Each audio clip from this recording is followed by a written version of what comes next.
All right, what is going on, people? You know that sound. It is the Unfiltered Band. It means, yes, another episode of Unfiltered coming your way officially. So go down as episode 137 of Unfiltered. As we carry the Unfiltered Revolution along with you, you could jump on board at any time. And thank you, Unfiltered Band, and my Twitter at Casey Stern. Get in the bio, hop on the YouTube channel, and of course, that of Believe Networks, that BLEAV. You gotta believe, once coined many years ago, and certainly many believers right now, as the Mets are winning the offseason. So at least maybe that's making up a little bit for whatever was the era scenario with Joe Musgrove, whether they did or did not blow the lead to the Atlanta Braves, and much more. We'll discuss all of that and get into some all-time acquisitions as we break down the list of the top 10 best acquisitions in the offseason, the history of the Metropolitans, and getting help once again from a good friend of the show. Of course, you can catch him mesmerized that's Metsmerized, METSMERIZED. He, of course, Brian Wright 86 is his Twitter handle, and he's back on board to help me break down this list and make sure that we do so accordingly. Hey, Brian, how are you, buddy? Doing great, Casey. How are you? Well, I can't really be better, can I? It's amazing. Mm. I was saying to somebody this morning, I was on a station in San Diego, and I said, the best way, and you tell me, to equate this to the feeling of a Met fan is the Seinfeld episode in which the opposite was the scenario. And George is sitting there and saying, he normally orders the tuna, so he'll get the chicken salad, and then says to the woman, "Hi, my name is George. I'm bald, unemployed, and I live with my parents." And she says, "Hi." Is it not a bizarro world right now as a Met fan living in this space with Steve I Cohen? mean, as recently as 2 years ago, 3 years ago. The Mets' biggest offseason acquisitions was Rick Porcello and Michael Wacha, and replace that with Justin Verlander and Kodai Senga, or Jose Quintana, or whoever you also want to put in there. So, yeah, it's just as recently as 2 years ago before Steve Cohen. It was a whole new world, or I guess 3 years ago, where we were just like, you know, if Jacob Degrom left, a player of Jacob Degrom's caliber, which there hasn't been really any since Tom Seaver, pre Steve Cohen, we would have been, we'll be fine without him, but we won't replace him really. It took 48 hours for the Mets to basically replace him, and in my opinion, in about 8 days, make the rotation actually better. Yeah, look, they're the best rotation in baseball. They got the best closer in baseball. You got the highest payroll in baseball. So, yeah, great expectations. That book, you might have to exponentially multiply that by, like, I don't know, 400 million based on the payroll and the tax, and Steve Cohen laughing at all of that. We are not taxed here, but we are presented by our good friends at Bet Online. And basketball is back. Bet Online remains your number one source for all your sports betting needs this season. You get into the read, Brian, however you can get into the read. Find the latest odds, team matchup info, player news, and game trends at Bet Online, your continued source for all your sports wagering information. Bet Online's got live betting, free contests, giveaways all season long. It's always the fastest and easiest way to bet all your favorite sports and events. NFL, NBA, NHL, MMA, tennis, boxing, even golf. It's simple. Head over to betonline.ag. That's betonline.ag to join. Get your 50% welcome bonus with your first deposit. Make sure to use the promo code BELIEVE, that's BLEAV, to receive your rewards. It's BetOnline, where the game starts. And I want to get started here and say this, because we're going to get into the list of our top 10 offseason acquisitions. This is difficult to compile for a lot of reasons, especially, and I want to get into this and net this at the beginning, because of players that are currently in the midst of their Mets careers. So just an aside for those waiting for Justin Verlander, while we do tribute videos now for players before they even play, and his career is the likes of Mike Piazza, the Marlin right now, minus a couple of games. We're not putting Verlander in there yet. We're not putting Kodai Senga in there yet, but we are going to have current players. How difficult is it for you, as I know it is for me, and what is the most difficult part about trying to then portray current players in the midst of this, Brian, against guys who have already the totality of their Mets career in place?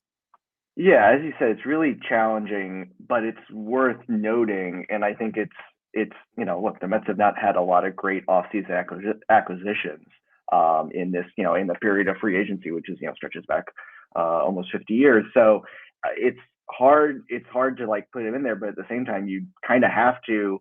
And the two criteria you kind of base it on is how they performed, which for the current players is, still pending. You don't want to like just assume that they'll be great in the next few years. You'd like to think they would be. But the other criteria is, kind of the after effect, or kind of the ripple effect, or really what it did to transform an organization. And I think for a couple of these, especially as far as the current ones are concerned, really have done that already. I think even, some like in the moment and certainly afterwards. And I think even after they stop playing for the Mets will have that effect. So I think that to me is probably the more significant criteria for how they get on this list. Yeah, and Brian, that's important to point out because I don't want to give away names yet, but there are a couple of specific players in here where it's like, okay, did they net even, in one case, getting to a World Series? No. Winning a World Series? No. But when you could take the Mets from a business standpoint and a relevant standpoint from irrelevant, and nobody cares, and the Met fan isn't going to Shea at the time or Citi Field now, to all of a sudden, whether it's every 5 days for a pitcher or every day for a position player, they're on the map. Free agents consider them more viable. The team is more viable as a winner. Consistently, they're a postseason contender where they were not. That's where those things come into place. And I think certainly in a couple of these instances, that is something that we look at. The other part that's interesting before we get into this list is that when you look at some of these players, their stories changed as their careers went on. I mean, look, we mentioned current players. Edwin Diaz, who we'll get to at some point on this list, would not be somebody after the first year, after that trade with Cano involved, that would be on this list. Fair to say, Brian, people would have him on the list of maybe the part of the worst acquisitions and worst trades and worst moves that the Mets had ever made. That's what's always fascinating to me as you look through the timeline and we go through these players, is how those chapters are written. Because going back to why is it easier when it's over? Because in the midst of it, these stories change very quickly based on what the player does and based on what the team does with the players on them.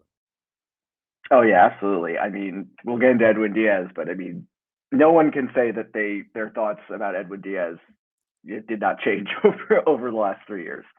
Yeah, I would say so. Let's get to the list. Again, top 10 offseason acquisitions. You could tweet us. Tweet Brian at Brian Wright 86. Tweet me at Casey Stern and let us know after we post this, whether you're watching it on YouTube or listening Apple, Spotify, everywhere you get podcasts, your thoughts on the list. Is there's always going to be debate. And I have somewhere, and I'm going to get into this with you, where it's like, okay, I'm comfortable. And then what about this? And hence the debate. There's no debate that one of and among certainly many, but specifically there are a couple of plays and a specific catch in which number 10 is mentioned often in terms of the greatest moments in Mets history. And a lot of younger Met fans may not know about Tommy Agee and hear about him when it comes to old timers, but don't understand the acquisition that he was. Why is he the right fit, Brian, at number 10? Yeah, so he was the American League Rookie of the Year in 1966 with the White Sox, and then Chicago dealt him after the 67 season. And, that was 69 Mets. That was a team that relied so much on defense. And Tommy Agee, of course, you talked about the catches in the World Series in Game 3 of the World Series. I mean, that is, his defining moment. That's one of the defining moments of the Miracle Mets. Agee's first season was a real struggle, but he figured it out by 1969. And aside from Cleon Jones, was the best everyday player. That was a team that had a lot of platooning. So he was really an everyday player, and could argue was the best when you combine his fielding and his hitting. That Game 3 of the 69 World Series, he basically won on his own. He made 2 catches that saved 5 runs, and he hit a home run, and they won 5-0. So it's like, maybe he won that game by himself. But the added bonus of that trade after 67 was they got Al Weiss as well. And Al Weiss hit over 400 in that World Series and homered in Game 5 to tie that game with the Orioles. Of course, they eventually won. And that was his only home run at Shea that entire season. So a nice little bonus to a deal. When the time was right. When the time was right. Yeah. Yeah, it's amazing, too, when you talk about Tommy Agee and you mentioned his first year. This is the case for a lot of players in New York, and this is not just a Met thing, even though this is a Met episode that we're doing here, because you could think about the Tino Martinez's when he took over for a Don Mattingly, and there are a lot of these kind of scenarios when you come to a big city and you're from a smaller market and you have issues. But I'm looking at our list without giving it away. I see right off the bat at least 4 names who had bad first years with the Mets and who after their first year would have been nowhere near a list, would have been in a bust list. And that's something to remember. Now, you don't have that kind of luxury with Justin Verlander or even a Senga who's on a 5-year deal because of the importance of 2023. But it is something to remember and at least be fearful of if you're a Met fan, that a lot of guys do have a little bit of an issue. Now, for Pedro Martinez, who's at number 9, his biggest issue at the time was he was not even offered, and I've talked to him about this many times, not even offered a multi-year deal by the Red Sox. It was an odd scenario after what played out in 2004, in which Curt Schilling had really kind of overshadowed him as the ace of that team, but Pedro was still a big part of that run, and certainly we know about Grady Little and whatnot in 2003. I've talked about this signing I don't even know how many times, especially many, many times privately and publicly with Jim Duquette, who I worked with for years, who was in that front office. And I have said that this is the most underrated signing of my lifetime with the New York Mets. 4-year deal, was it 54 or 64? I can't even remember. I think maybe 54 million or 64 million.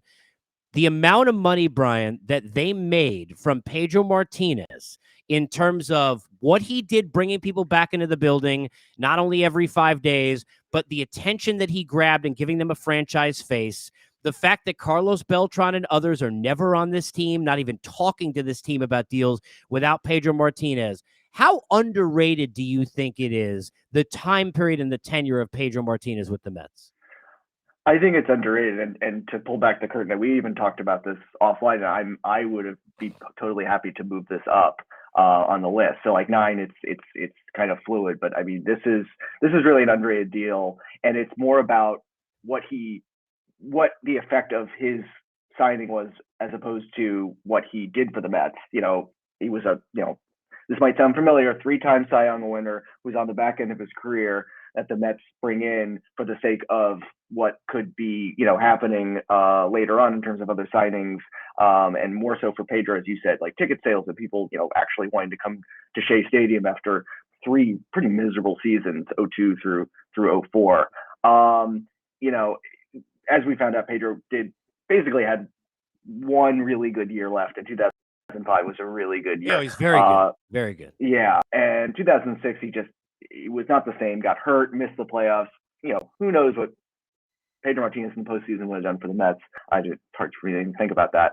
But as you said, what made it really important was that it was the first signing for Omar Minaya in his first offseason, set the stage for recruiting, Carlos Beltran not too long later. That was the big fish of the. And that doesn't happen, Brian, without Pedro. I mean, nope. Beltran has said that meeting, which was around Thanksgiving or whatever when they said, I've heard that story many times, where they wouldn't leave his house, right? When they went down to Puerto Rico, all of that does not happen without Pedro having preceded it. Yeah. And I wonder if Carlos Delgado comes in a trade the next offseason. So really set the stage for the 2006 Mets, as much as disappointing as it was to not get to the World Series. I don't think that team would have been the same without Pedro Martinez coming in and Beltran and Delgado. And he brought back, he brought a swag that team didn't have. Mm-hmm.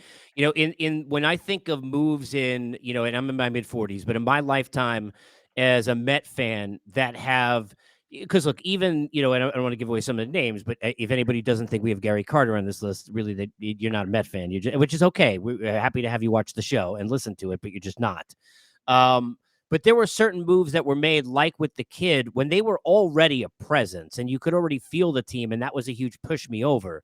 There are certain moves where the Mets were literally, they were like invisible. They weren't even relevant. They were a laughingstock, and it brought them back. And Pedro Martinez and Mike Piazza, right, which is something that's not on this list because not an offseason, but those 2 moves were the ones that stand out to me, where they were the biggest game changers, I think, of any during my lifetime. Brian, would you say the same? I would say so. I didn't think that we're going to get to another player. I guess we had mentioned.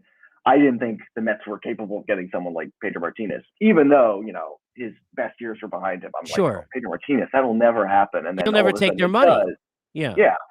And then it does, and you're going, oh my goodness! Like now, my whole vision or my whole perception of the Mets has changed. I think that was the same for not only other fans of the Mets, but other teams around the league.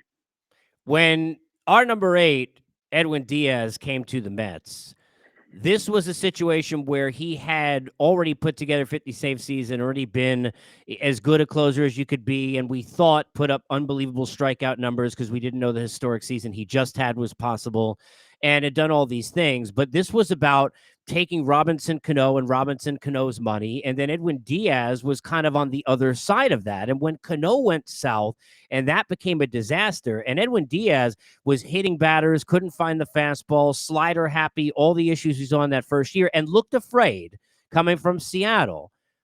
This to me on a different list would be as big a turnaround, and it's no disrespect at all. Look, the Carlos Beltran thing, the first year was rough. Lindor, lesser, but the first year was rough. There have been a few of those. You mentioned Tommy Agee. There have been a lot of them, right, that have had issues because it is a difference and a change coming to New York.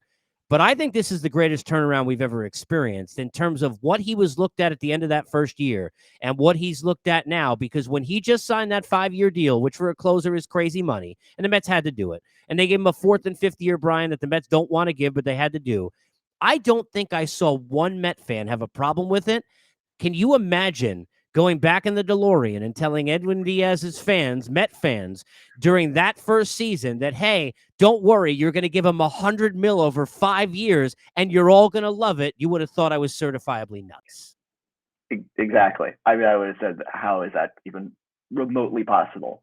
And, and you're citing him, he's 29. I mean, 5 years is a little long, but as you said, you had to do it. So he has, you would think, great years left. It's hard to expect what he did last year. But he has great years left to be the closer, especially at this time when it's a win now situation. I think this deal gets a deduction because it included, the Robinson Cano albatross. And that's why it's lower. That's why it's where it is on the list. Yes. Yeah. And who knows how, Jared Kelenic turns out. At this moment, looking like a great decision in hindsight. I would just, even if Jared Kelenic would be the next Mike Trout, if Edwin Diaz was the way he is, I'd still say, okay, great move because you're in a win now situation. So yeah, it really took one incredible season to turn around everyone. Because I think even before, at the beginning of last year, I don't think not everyone was convinced that Edwin would be closer. Because even the 2021, he was pretty good. And was showing signs that he was improving, not to the level that we thought of last year. But yeah, I mean, this could turn. I mean, this has turned all the way around, and who knows what happens, in the next couple of years, especially with the Mets as a whole. But that's win a World Series. No one remembers Robinson Cano. I don't think. No one remembers Jared Kelenic. It's all forgotten. Yeah, and Jared Kelenic, to be honest, is looking like another one of the 75,000 seemingly Met failures that we've seen in terms of prospects, because we bring up the Alex Escobars and Alex Ochoas, and I don't even know how many guys, whether in their own organization or they brought over and were darlings and ended up being much less than that and nothing close to the Ron Darling. But I think, when you look at Diaz, the confidence change is the biggest thing, and that's what's so amazing because he's eating up being in New York right now, and he's on the stage and owning it. And that's, to me, look, the talent was always there, but that's really the surprising. I don't even think, look, Carlos Beltran didn't even though he was able to come and turn his career around, and after the first year plus, because he was getting booed 8 games into the second season, have a great Met career. You didn't really see him, visibly eating alive kind of that moment the way that a Diaz does. This is like going from a guy who looked like he was shy and afraid, and he's uncoiled into a guy who, to me, is as much the spotlight in New York you trust will succeed guy as there is on this roster. That's, to me, the craziest part about the Edwin Diaz story so far, is that confidence. Yeah, I mean, I was remember like 2019, you could almost like and happened, you were like, oh, you were your life. And didn't really have any kind of shaky moments. But even I'm thinking of the team that Kansas home run phase where he out, I think run may have given a fly ball to the track. They would have in 2019 would have route and the game was he held it like it may not have been, but he held it together. Like the field, so dominant Edwin Diaz. The moment I was like, okay, this is more rattled pitcher. Me, the big fight of that round. Yeah, look, I think when you look at this situation so far with what Diaz has done, if it continues, this is going to be a guy who will be higher on this list. Again, currently in the midst of it, it's more difficult to try and break down. Number 10, all-time acquisitions in an offseason, Mets, Tommy Agee. Number 9, Pedro Martinez. Number 8, Edwin Diaz. Number 7 is Max Scherzer. And to me, the thing that stands out about Max, and look, I understand there are going to be people who are not going to like this because at the end of last season, what happened?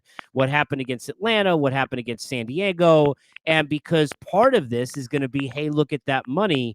You've got to perform at the highest level when we need you most. And I think when you look at the Max Scherzer situation, that's a fair assessment. However, this is one where even at that money, I'll go back to something you said about Pedro. You never thought he'd be a Met. There's no way, Brian, that I ever would have thought Max Scherzer was taking Mets money. Even if you told me he was paying $130 million over 3, it wouldn't matter. There's no way there's somebody else. Max Scherzer is not going to accept being a Met because the Mets met, because the Mets were a laughingstock, because he played against them with the Nationals and beat them all the time. How much of him being there on this list at number 7 is about, like some of these other moves, like Pedro, I'll use that as an example, kind of resurfacing this idea that the Mets can be a winner and can house yeses for free agents when they're making their decisions.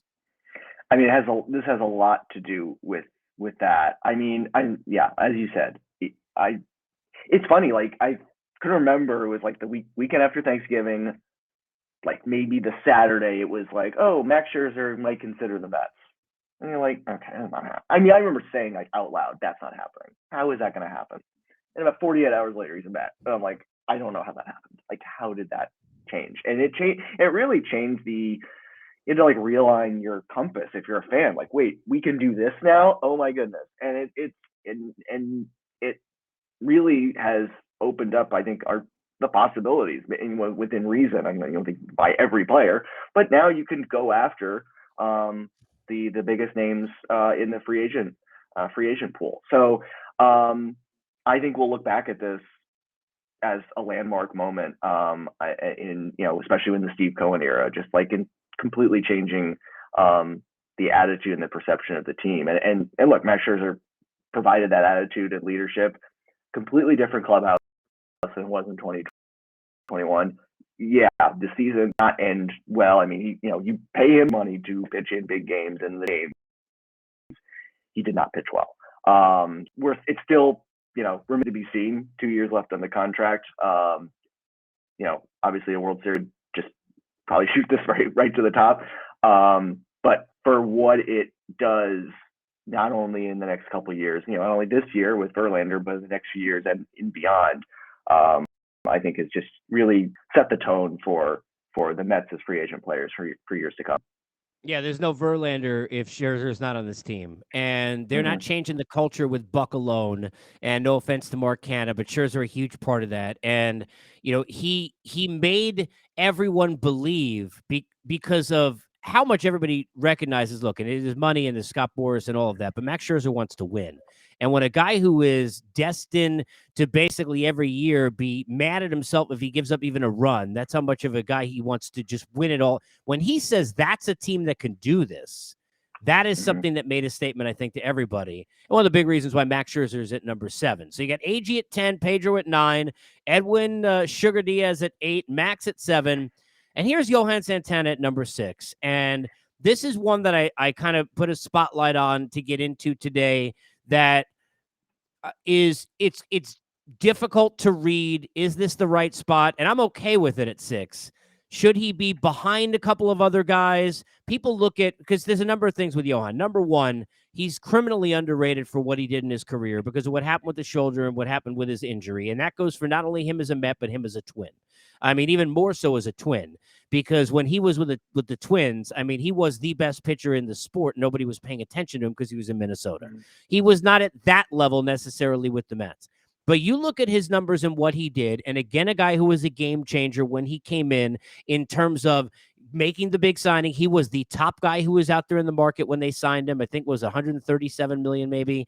When he signed that paper, the best guy in the world who was available decided to be a Met, and again, things from there changed for our number 6 with Johan Santana.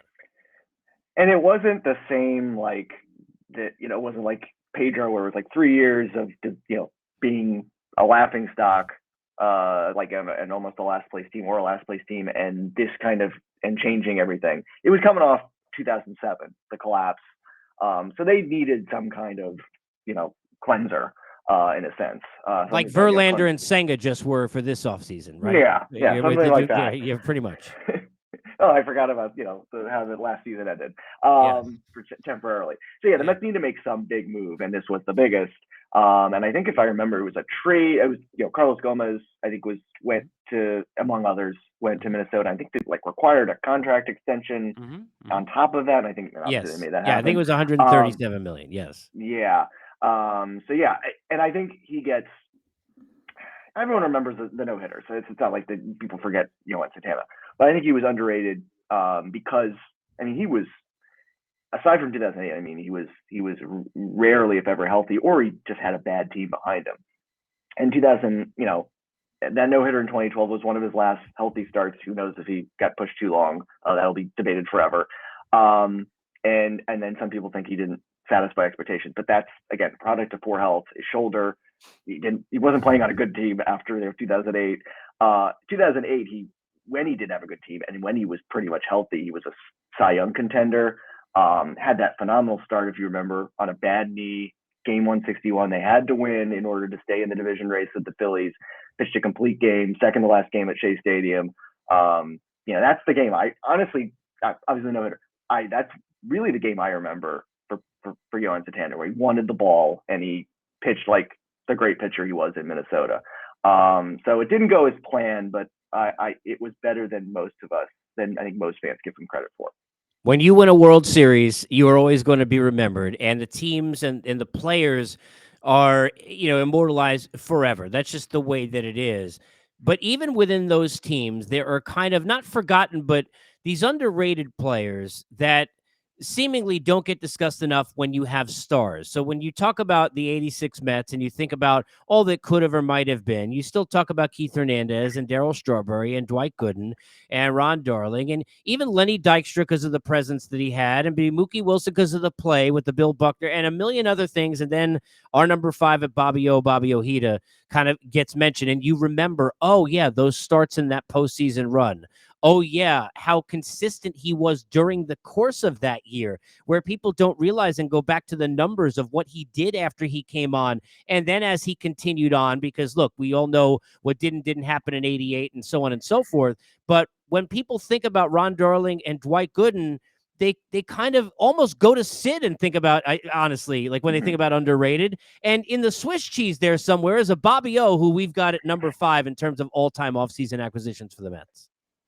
Yeah, and I think after 85, there weren't many holes on the Mets, but probably the biggest, it was a back end rotation guy, specifically a left-handed starter, and probably he'd have filled that.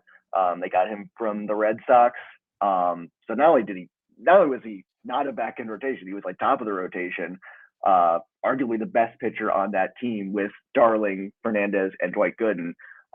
And you had mentioned had some great postseason starts. Game 2 of the NLCS, I think this should complete game. Game 3 of the World Series, and Mets are down by down 0-2 in Boston. Pitches a great game. So yeah, it's a shame. 87 he got hurt. 88 he had the off the field garden hedge incident that took him out of the postseason, and who knows what would have happened against the Dodgers there. So 86 was really his only real healthy season when he could really perform up to beyond what he was really capable of. And it's you talk about the Tommy Agee deal, also got Alois, the Bob Ojeda deal. Who goes to the Red Sox in the exchange? Calvin Schiraldi, who was on the mound for the Mets, much of the Mets World Series comeback in Game 6, and continued his meltdown in Game 7 to allow the go-ahead runs. We talked about, for example, with Santana, guys who get traded over and then they make that decision to stay because there's never a guarantee, and some are rentals, and some have a couple of years left. And look, the Padres are living in this world now with Juan Soto, right, where they don't know what's going to happen to him in 2 years. Number 4, Francisco Lindor is the greatest shortstop the Mets have ever had. And that is where I lead with him because I don't think that people realize that. And this franchise has had an exorbitant amount of great pitchers.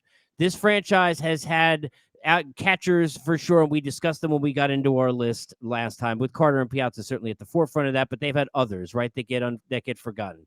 They've had first baseman. They've had third baseman. Yeah, I mean, you think about just in one time period having Ray Knight and then the criminally underrated Howard Johnson, who we had at number 1 on that list we did a couple of months ago. But that's not this position because that's Rafael Santana and Bud Harrelson and Kevin Elster. And you can go to Kurt Abbott, who was in a World Series, or Mike Bordick, who homered in the first game. I remember after he came over there, or all the other names in the Ray Ordonez's of the world and whatnot. He's the best shortstop the Mets have ever had, and he's our number 4 as the 4th best acquisition already that they ever made in an offseason. Why is that the right place for him? Yeah, I think it's both because he's now the best shortstop in Mets history. Just probably better than Jose Reyes.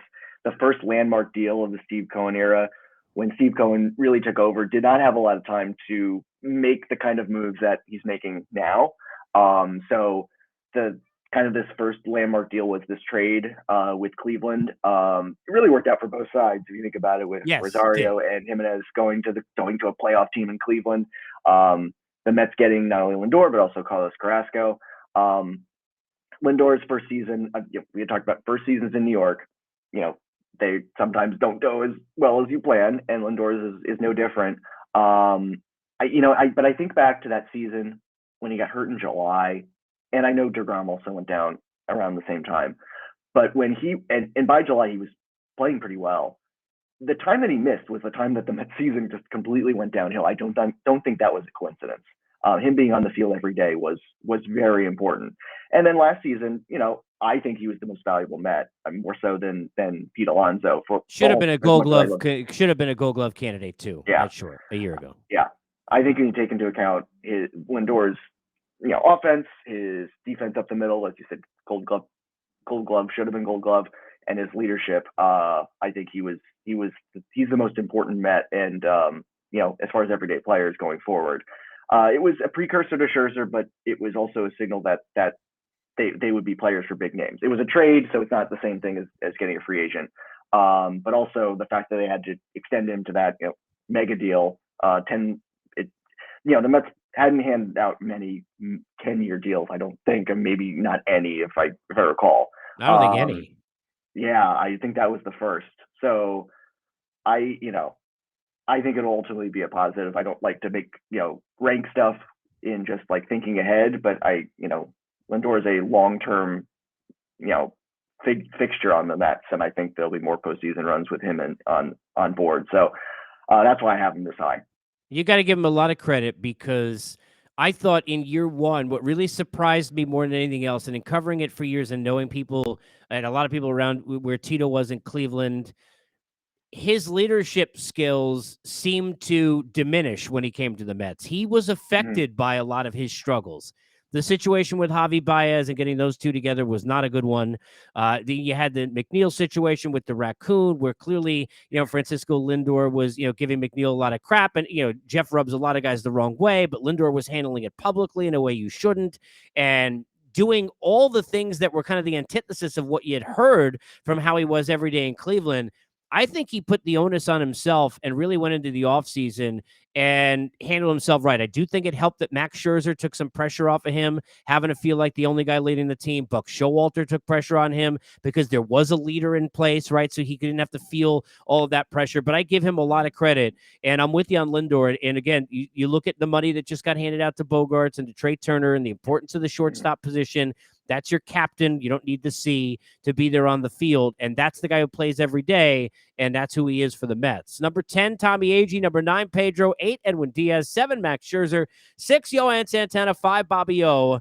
That's Bobby Ojeda. Number 4 is Francisco Lindor. And we sit and continue our list of the top 10 acquisitions. And I like where you went here for number 3 with Gil Hodges from a managing standpoint. And I want to ask you about this and take a quick pause because I wrote this down to ask you. Did you consider Buck, even after 1 year, if they get to a World Series, right? Can't you make a case somewhere in the back of this top 10 that we should be bumping guys down and having the acquisition of Buck in here, coming off of Callaway, coming off of all that? I wanted to ask you about that because I don't think it's ready now after 1 season, but I do think, and you tell me, even though it's hard to quantify, Brian, clearly, right? Yeah. I think that the biggest culture change they've had, if you were to look at Lindor and look at Scherzer, I think Buck's even bigger than both of those because of how long it seemed like the credibility was questioned because of the guy who was in front of the microphone at these press conferences, and Buck just seemed to clear all that out of the way on day 1. Yeah, I will say I did not consider hirings.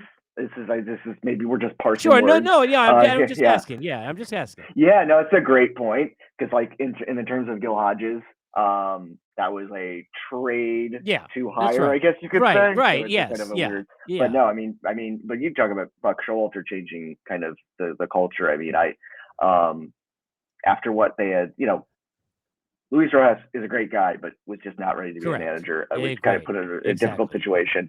Exactly. Callaway was a disaster in more ways than just on the field. I'm already forgetting who was before. I mean, Terry Collins. Terry Collins was. But he's an exception. I mean, really, it's Davey Johnson. In terms of like the recent Mets last 2-3 days, Davey Johnson, Terry Collins, Buck Showalter, and Buck in there after 1 year. That's how many, Jeff Torborgs and all the others that they've had. So, it's part of why the Hodges thing stands out. And talk about that. I don't want to take away, but it is interesting because we don't think about when we think of acquisitions, right? Mm-hmm. We don't think about the hires, and we could make a case Steve Cohen's going to end up the most important acquisition, quote unquote, that the Mets have ever had, right? Mm-hmm. On any list. Yeah. But when you look at Gil Hodges, and it's so good to see over the years, even though it took a while, the importance that's been placed next to his name and the understanding and respect now, Brian, that's been placed next to his name. Just what did that do for this franchise when he gets brought in to manage? I mean, it is a transformative move. I mean, it gets forgotten because it's a trade. Like when we talk about like trades or free agent signings, it was a trade for a manager, which is just, kind of unusual. He was the Washington Senators manager at the time, and the team had improved, but they agreed to send him to New York, I think for like $100,000, and Bill Dennehy was a pitcher. And the impact on the 69 Mets can't be understated. I mean, when you talk about when Tom Seaver spoke about Gil Hodges, when Jerry Koosman, Cleon Jones, Bud Harrelson, they talk about Gil Hodges, it's like reverential. It's like he changed everything.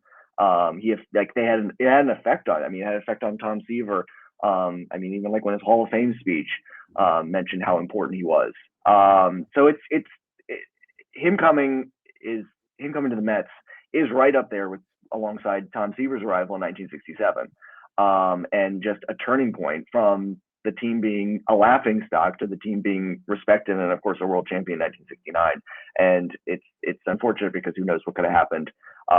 Because a couple of years later, unfortunately passed away due to a heart attack.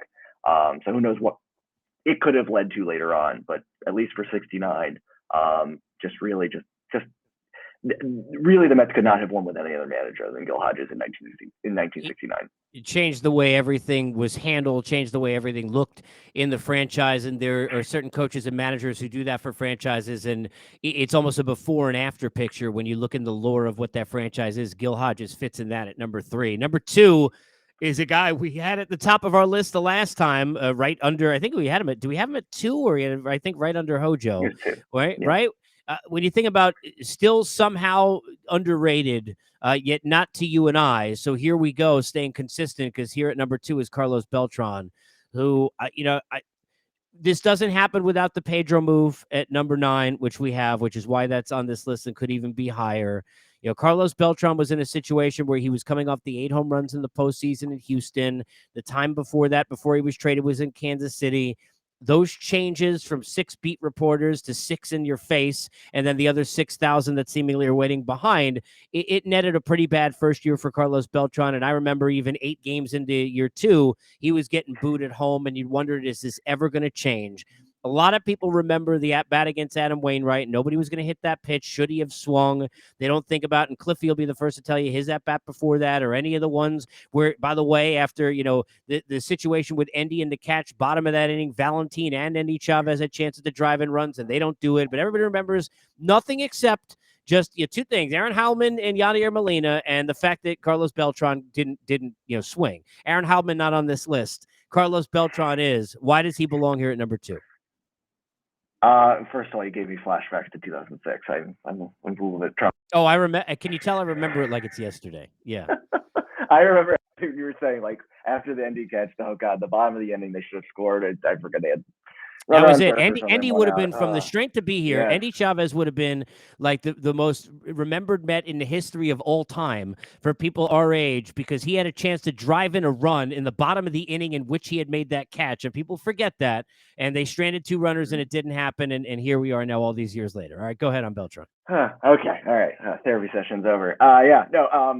This is going to repeat a lot of what we talked about in the Underrated podcast, but he finished his Mets career, what was like a 129 OPS. I mean, won 3 gold, fantastic center fielder, the best center fielder in Mets history. It was just a game changer again after the Pedro deal, because it was, it was the next stepping stone toward getting to really building a championship level team with Carlos Delgado coming in the next year. And then you have Wright and Reyes. And, after 06, he was still just, a top level player, all-star games, gold gloves. It's that one at bat that gets remembered. I think it's sort of, dwindling in terms of that being sticking out for everyone. But it's hard to not put like the best center fielder in Mets history, and not put him high on this list when you talk about greatest acquisitions. And consistency too, Brian. I mean, that's the thing that gets forgotten, is just how good he was for so long. And a switch hitter, and a guy who got big hits and hit big home runs, like the one against the Phillies, and there's so many during those runs. Now, look, this is how things change. They don't collapse in 2007, and they end up winning. Then nobody cares about what happened in 2006, and the fact that, right, these things, they don't get changed. But one thing that I think we need to change, and hopefully we're doing here, the last couple episodes we've done together, is this narrative of really what Carlos Beltran was. Because no matter how John Miller, whether it's Beltran or Beltran, either way, we're talking about one of the best Mets of all time. And in terms of position players, you're talking about, the list is pretty much what? I mean, you got Mike Piazza, and you want to put David Wright, and then you got Carlos Beltran. And then you talk about our, consistency. 06, he had 116 RBIs. 07, 112. 08, 112. And then 2009, he was hurt. So 3 healthy seasons getting over 110 RBIs. And in big spots too. When we talk about big spots and we think about big acquisitions, we mentioned we've had different scenarios. We've had guys who have brought the Mets back on the map. And then the ones that you remember the most, like they will with it doesn't matter who it is, down here in Atlanta where I live, Jorge Soler is never going to have to pay for any food down here because of what happened at the trade deadline and what he does becoming an MVP in a World Series, and the Jock Petersons of the world. But for a Met fan, when you think about acquisitions at 10 Tommy Agee and 9 Pedro and 8 Edwin Diaz and 7 Max Scherzer, 6 Johan, 5 Bobby Ojeda, 4 Frankie Lindor, 3 Gil Hodges to manage, number 2 Carlos Beltran, there's no doubt that number 1 is the kid in Gary Carter. And that 86, no, look, especially for people that are, my age and sitting here in my mid-40s, I mean, look, the 69 Mets and the 73 Mets, I've learned about as a kid, have learned and grown reverence for because of how much you love the franchise. But I didn't live those moments. But I did live all my first moments as a kid with those 80s Mets and with Dwight Gooden and all the Ks and going to Shea Stadium. And we don't get the one World Series that turned it from what might have been, which it is now, to disaster, which it would have been if they didn't even win one. They don't get that without this acquisition at number 1 in Gary Carter. Yeah, we had mentioned like Ojeda, you get extra credit if it ultimately leads to a World Series, whether you had an influence on it or not. Gary Carter certainly had an influence on winning the World Series, and that's why it goes at the top. I mean, so many moves and draft picks went into making the '86 Mets what they became. The mid '80s Mets. The trade for Keith Hernandez is the best trade the Mets ever made, doing it at the trade deadline in '83.